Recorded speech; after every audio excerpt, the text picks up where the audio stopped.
Hello friends, అందరికీ నమస్తే అండి. Welcome to our channel. ఆంధ్రప్రదేశ్లోని ముఖ్యంగా ఇల్లు లేని పేదలకు సంబంధించి ఒక గుడ్ న్యూస్. ప్రధాన్ మంత్రి ఆవాస్ యోజన గ్రామీణ్ విభాగానికి సంబంధించి గతంలో అంటే నవంబర్, డిసెంబర్ 2025లో ఎవరికైతే ఇంటింటి సర్వే అయితే చేసి వారి పేర్లైతే ఈ యొక్క ఆవాస్ ప్లస్ 2025లో యాడ్ చేసుకుని ఉన్నారో, సో వారికి సంబంధించి ఫిబ్రవరి నుంచి లబ్ధిదారుల యొక్క ఫైనల్ లిస్ట్ అయితే విడుదల చేయబోతున్నట్లు సమాచారం అయితే రావడం జరిగింది. అయితే లిస్ట్‌లో పేరు వచ్చిందని మీకు ఎలా తెలుస్తుంది ఏంటి? అదేవిధంగా మీ యొక్క ఇంటి నిర్మాణానికి సంబంధించి రూ. 2,50,000 అయితే రావడం జరుగుతుంది. ఆ రూ. 2,50,000 ఎలా వస్తాయి ఏంటి అనేది కూడా నేను మీకు వివరంగా అయితే చెప్తానండి. సో ప్రధాన మంత్రి ఆవాస్ యోజన ద్వారా వచ్చేసి కొంత అమౌంట్ రూ. 1,25,000 వరకు ఒక అమౌంట్ అయితే వస్తుంది. రిమైనింగ్ అమౌంట్ రూ. 1,25,000 మన యొక్క గవర్నమెంట్ ద్వారా అయితే రావడం జరుగుతుందన్నమాట.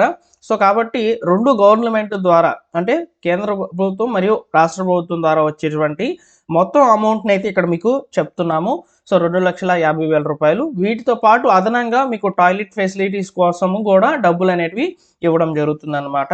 సో వీటన్నిటి గురించి ఈ వీడియోలో క్లియర్‌గా అయితే చెప్తాను. అలానే ఉగాది కానుకగా 5,00,000 ఇళ్ల పంపిణీ అయితే చేయాలని చెప్పి ప్రభుత్వం నిర్ణయం తీసుకున్నట్లు సమాచారం కూడా రావడం జరిగింది. దాని మీద కూడా ఇన్ఫర్మేషన్ అయితే గ్యాదర్ చేశాను.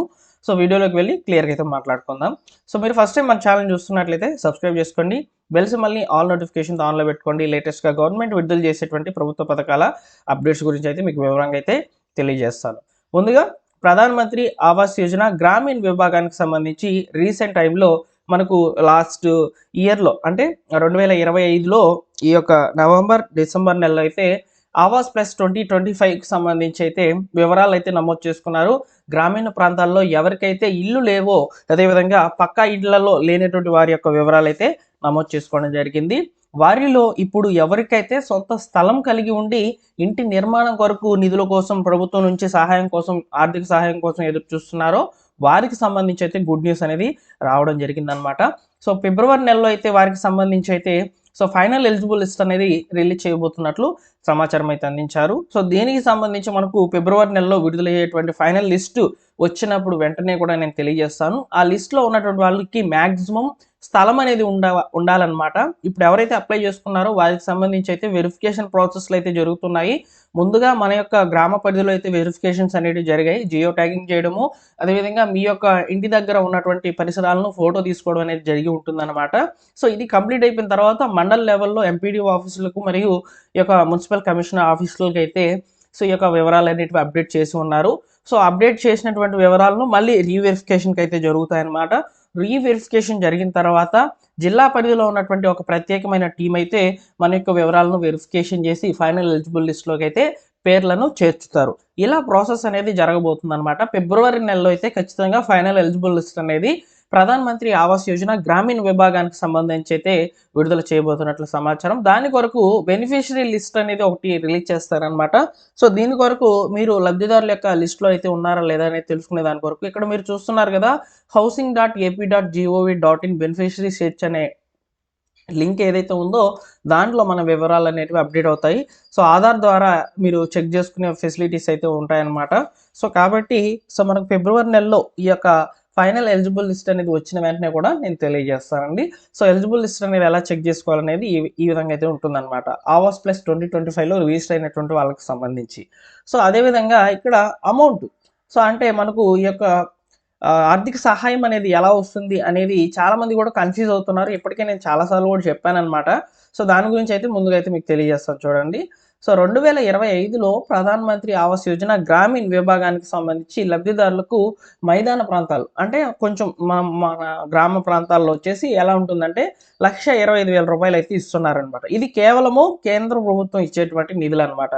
కొండలు మరియు కష్టతరహాల ప్రాంతాల్లో ఏవైతే ఉంటాయో వాటిలో రూ. 1,30,000 అయితే ఇస్తున్నారనమాట. ఇక్కడ చూడండి, ఈ రూ. 12,000 ఏవైతే ఉన్నాయో అవి ఎక్స్ట్రా ఫెసిలిటీస్ అనమాట. మనకు స్వచ్ఛ భారత్ మిషన్ గ్రామీణ్ కన్వర్ట్స్కి సంబంధించి అయితే ఈ యొక్క ఫ్రీగా అయితే అమౌంట్ అనేది రూ. 12,000 టాయిలెట్ ఫెసిలిటీస్ కోసం అయితే విడుదల చేయబడుతుంది. సో ఇక్కడ చూడండి, మనకు ముఖ్యంగా ఆర్థిక సహాయం విభజన ఏ విధంగా చేశారంటే సో ఇక్కడ మనం క్లియర్గా అయితే చూసుకోవచ్చు అనమాట. సో ఇది మాత్రం ఈ రూ. 12,000 ఏదైతే ఉందో అది స్వచ్ఛ భారత్ ద్వారా అయితే వస్తుందన్నమాట. సో అదేవిధంగా ఇక్కడ మనకు లోన్ ఫెసిలిటీస్ కూడా ఉంటాయి. రూ. 2,00,000 వరకు రూ. 3 వడ్డీతో అయితే లోన్ ఫెసిలిటీస్ కూడా రావడం జరుగుతుందని చెప్పి చెప్తున్నారనమాట. అదేవిధంగా ఇక్కడ చూసుకున్నట్లయితే ఈ ప్రధాన మంత్రి ఆవాస్ యోజన కింద రిజిస్టర్ అయినటువంటి ఫైనల్ ఎలిజిబుల్ లిస్టులోకి వచ్చినటువంటి వాళ్ళు వారి యొక్క నిధులు అనేటివి ఎలా ట్రాన్స్ఫర్ అవుతాయి, అదేవిధంగా ఇంటి పరిమాణం ఎంత ఉండాలి అనే వివరాలు కూడా ఇక్కడ అందించారు చూడండి. సో ప్రత్యక్ష ప్రయోజన బదిలీ, డైరెక్ట్ బెనిఫిషరీ ట్రాన్స్ఫర్ అంటారు అనమాట దీన్ని. డీబీటీ విధానంలో డైరెక్ట్గా బ్యాంక్ అకౌంట్కి అయితే, అంటే లబ్ధిదారులు ఎవరైతే ఉంటారో వారి యొక్క బ్యాంక్ అకౌంట్కి అయితే ఈ డబ్బులు అనేటివి విడుదల చేయడం జరుగుతుంది. అది కూడా వివిధ దశల్లో అయితే అమౌంట్ అనేది విడుదలవుతుంది అనమాట. అలానే ఈ యొక్క ఇంటి పరిమాణం కూడా వంటగది ప్రాంతంతో సహా కనీసము 25 చదరపు మీటర్ల విస్తీర్ణంలో అయితే మీరు ఇంటి నిర్మాణాన్ని చేపట్టుకోవాలని చెప్తున్నారనమాట. సో అదేవిధంగా ఇక్కడ సమగ్ర మద్దతు కోసము ఈ యొక్క ఉపాధి హామీ పనులు చేసేటువంటి వాళ్ళకి సంబంధించి మరియు ఎల్పిజి కనెక్షన్ సంబంధాలు అనేటివి కూడా మీకు రావడం జరుగుతుందని చెప్తున్నారు. నిధుల వాటా ఎలా ఉంటుందంటే, సో రాష్ట్రం నుంచి వచ్చేటువంటి వాటా 40% అయితే ఉంటుంది. సో మనకు కేంద్రం నుంచి వచ్చేటువంటి వాటా 60% అయితే ఉంటుందని చెప్పి చెప్తున్నారనమాట. సో ఇక్కడ చూడండి, సో మనకు ఫండ్స్ అనేటివి ఎలా వస్తాయంటే, ఫౌండేషన్ స్టేజ్ అంటే మనకు 4 దశల్లో అయితే ఈ యొక్క 2,50,000 రూపాయలు అయితే విడుదల కావడం జరుగుతుంది. వాటిలో కూడా 60% అమౌంట్ అనేది కేంద్ర ప్రభుత్వం ద్వారా అయితే రావడం జరుగుతుంది. రిమైనింగ్ 40% వచ్చేసి సో మన యొక్క రాష్ట్ర ప్రభుత్వాలు అయితే ఇవ్వడం జరుగుతుంది అనమాట. ఈ ఫౌండేషన్ స్టేజ్ అంటే ఏంటంటే పునాదులు తీయడం. సో పునాదులు తీసినప్పుడు ఏ విధంగా ఉంటుందంటే అమౌంట్, సో ఇక్కడ మనకు 60,000 రూపాయలు ఉంటుంది. సో తర్వాత లింటెల్ స్టేజ్ వచ్చేసి అంటే గోడలు నిర్మాణం చేసుకుంటారు కదా, ఆ స్టేజ్లో కంప్లీట్ అయిన తర్వాత 60,000 రూపాయలు. తర్వాత స్లాబ్ లెవెల్కి వచ్చేసరికి మళ్ళీ 60,000 రూపాయలు. తర్వాత ఫైనల్ స్టేజ్కి వచ్చే లోపలికి 70,000 రూపాయలు. ఇలా అయితే డబ్బులు అనేవి విడుదల చేస్తుంటారు. డైరెక్ట్ బెనిఫిషరీ ట్రాన్స్ఫర్ విధానంలో అయితే జరుగుతాయి అన్నమాట. అయితే ఇక్కడ స్టేజెస్లో అమౌంట్ అనేది ఎలా విడుదలవుతుంది, ఎలా తెలుస్తుందంటే, మీకు ప్రత్యేకమైన అధికారి అయితే అసైన్ చేయబడతారనమాట ఆవాస్ ప్లస్ సంబంధించి. ఆ అధికారి ఎవరికైతే లబ్ధిదారుల లిస్టులో పేర్లు వచ్చి ఇల్లు శాంక్షన్ అయ్యి ఉంటాయో వాళ్ళకి సంబంధించి వారి యొక్క వివరాలను అప్డేట్ చేస్తూ ఉంటారనమాట. ప్రతిదీ కూడా ఫోటో తీస్తూ జియో ట్యాగింగ్ అనేది చేస్తూ ఉంటారు. సో అలా చేస్తేనే మీకు అమౌంట్ అనేది విడుదల కావడం జరుగుతుంది. సో కాబట్టి సో మనకు ముందు రోజుల్లో ఈ వివరాలన్నీ కూడా ఇంకా క్లియర్గా అయితే ఉంటాయి. విత్ ప్రూఫ్స్తో సహా అయితే నేను మాట్లాడతాను.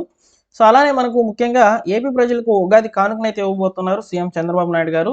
ఉగాది రోజున 5 లక్షల గృహ ప్రవేశాలు నిర్వహించనున్నట్లు, అలాగే మరో 700 అన్నా క్యాంటీన్లు ఏర్పాటు చేయబోతున్నట్లయితే ప్రకటన అయితే చేశారనమాట. ఇప్పటి వరకు 3 లక్షల ఇళ్ల నిర్మాణాలను అయితే పూర్తి చేస్తున్నారనమాట. రాబోయే 5 ఏళ్లలో 15 లక్షల ఇళ్ల నిర్మాణాలను లక్ష్యంగా అయితే పెట్టుకున్నారు. ప్రతి 3 నెలలకు ఒకసారి గృహప్రవేశాలు చేయించబోతున్నారు. సో పేదలకు తక్కువ ధరకే భోజనం అందించేటువంటి అన్నా క్యాంటీన్లు కూడా ప్రారంభించబోతున్నట్లయితే మనకి ఇక్కడ సమాచారం అయితే అందించారండి. సో కాబట్టి ఉగాది రోజున కూడా ఇల్లు అనేటివి పూర్తి చేసేసి అయితే వాటిని ఇళ్ల తాళాలు అయితే లబ్ధిదారులకు అయితే ఇవ్వబోతున్నట్లు కూడా మనకు సమాచారం అయితే ఉందన్నమాట. ఇవి గతంలో ఎవరైతే ఇంటి నిర్మాణాలను అసంపూర్తిగా నిర్మించుకొని ఉన్నారో వారి యొక్క ఇంటిని అయితే ప్రభుత్వం అయితే ఇప్పుడున్నటువంటి కూటమి ప్రభుత్వం పూర్తి చేసి అయితే లబ్ధిదారులకు అయితే అందించబోతుంది అనమాట. సో ఈ విధంగా అయితే ఇంటి నిర్మాణాలకు సంబంధించి లేటెస్ట్గా ఉన్నటువంటి సమాచారాన్ని మీకు ఇక్కడ వివరంగా అయితే తెలియజేశాను. సో ఈ ఇన్ఫర్మేషన్ మీకు నచ్చినట్లయితే లైక్ చేయండి ఫ్రెండ్స్. మీ మిత్రులకి, బంధువులకి అందరికీ కూడా ఈ ఇన్ఫర్మేషన్ని ఫార్వర్డ్ చేయండి. ముఖ్యంగా ఎవరైతే ఇంటి నిర్మాణాల కోసము ప్రభుత్వం నుంచి ఆర్థిక సహాయం కోసం ఎదురు చూస్తున్నారో వారందరికీ కూడా ఇలా ఉపయోగపడేటువంటి వీడియోస్ అనేవి మన ఛానల్లో పోస్ట్ చేయబడతాయి. సబ్స్క్రైబ్ చేసుకొని బెల్ సింబల్ని ఆల్ నోటిఫికేషన్ ఆన్లో పెట్టుకోండి. అలానే ఈ వీడియోని లైక్ చేయండి ఫ్రెండ్స్. ఇంపార్టెంట్ లింక్స్ అన్ని కూడా మీకు డిస్క్రిప్షన్లో అయితే అందించే ప్రయత్నం అయితే చేస్తున్నాను. Thank you for watching.